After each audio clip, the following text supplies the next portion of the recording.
Oyam district has the highest number of teenage pregnancy in the Lango sub-region. The numbers have shot from 5,839 in 2017 to 2,757 by June this year.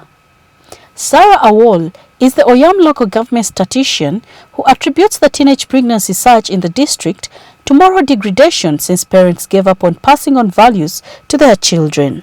Nowadays, parents think of going to look for money to care for the family other than caring for the family itself. So nobody is telling children what to do or how to do it. And also, of course, the moral degradation is mainly attributed to for this district, the camp, because then people were confined in one place and they didn't have the time to interact with their children. They had to look for money a harder way, different from the way our parents did look for money.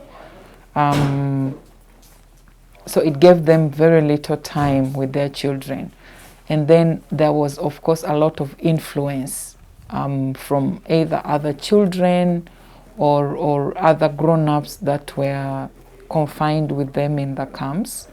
So it contributed a lot to the moral degradation. Naomi Lamuno is a 17-year-old teenage mother who, after dropping out of school in Senior 3 due to pregnancy, decided to voluntarily help other teenage pregnant girls during their antenatal visits at Anyeke Health Center 4. She confesses that most of the teenage pregnant girls in Oyam are lured into sexual activities due to poverty and peer pressure. We started by making friends. He was in Senior 6, not the same school, and that is how we started the relationship. And when he pregnanted me, he refused that he is not the father of that baby. And up to now, he can still refuse. Bob Okelo is the head teacher Dele Primary School, Echeme Sub-County in Oyam District, who says that the COVID-19 scourge has also fueled the rising number of teenage pregnant girls. More so, the entire community is getting silent when defilement is done. There is this coronavirus which cropped in 2019, and most of the children were left outside the school for so long. And since they are maturing, the time is going on, they are maturing very fast. They are tempted to get married or get adopted.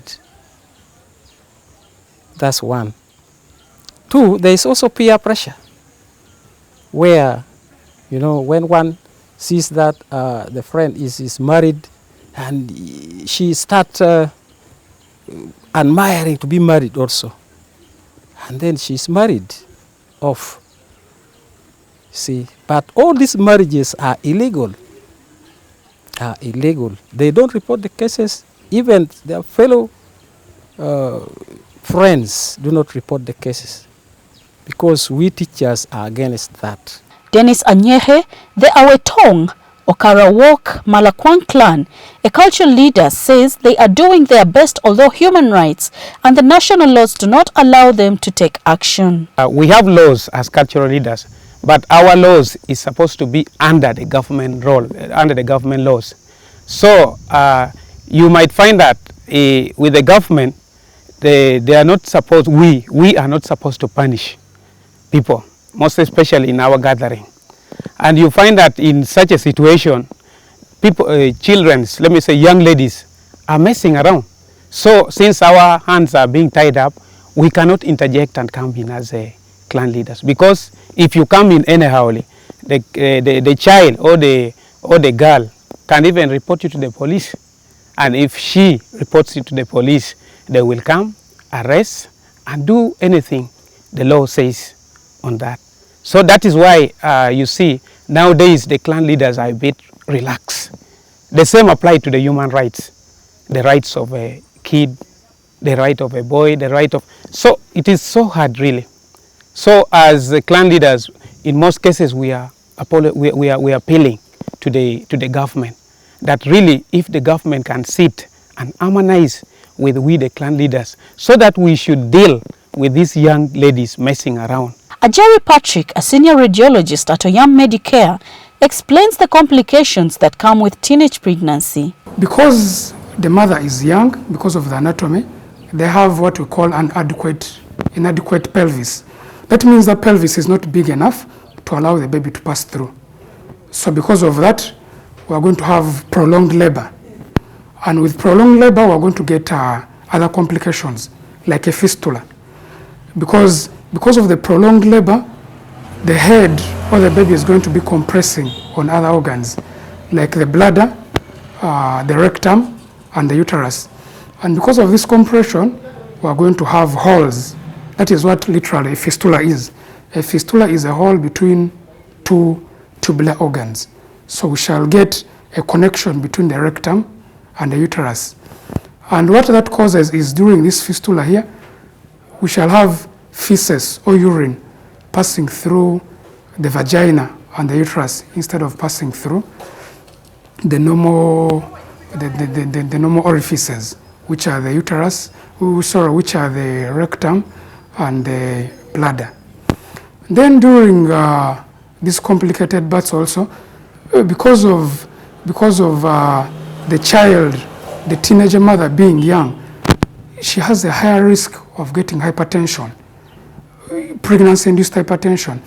During pregnancy, you're not supposed to have high blood pressure, but because the mother is young, we have a higher risk of having hypertension. And the hypertension causes very many complications during birth. It can lead to maternal death. It can also lead to the infant death. And then the mother also has a higher risk of getting what we call preeclampsia. Preeclampsia is a syndrome. It's a combination of high blood pressure, protein in your urine, and also edema. Edema is swelling of your limbs, the legs, and the hands. Teenage pregnancies do not only cause complications to the mother, but also the fetus, which increases chances of having a premature baby. A normal pregnancy should last up to 38 to 40 weeks, of which teenage mothers, it is most likely to be below 37 weeks, thus a low-weight baby that will need incubation, which exposes the child to infection and, in the worst scenario, infant death. Halima Yasin Wesibade, this is my story.